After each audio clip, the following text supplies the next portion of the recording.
tax mage manitiere serikal kao omenda mag pension kaka hola. Kanyalo chako gi ber mantie.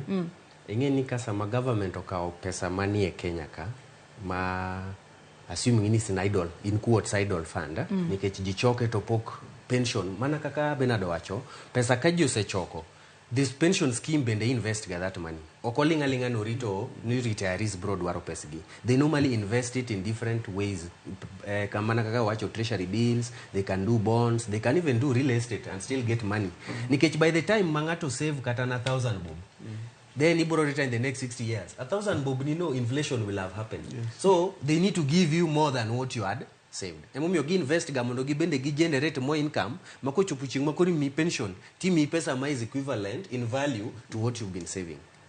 Koro berman ti eneni sama government okao pesa from pension fund, interest rate is low.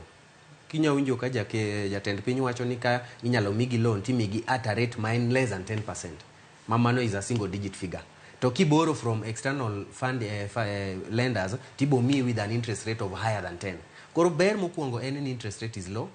Marario any pesa nedi miwa in Kenya shillings. Government ko borrow pesa no timi in Kenya shillings, same currency. Samo duoke to duoke in Kenya shillings. Koro the difference mar exchange rate oka affecte. Ber maradek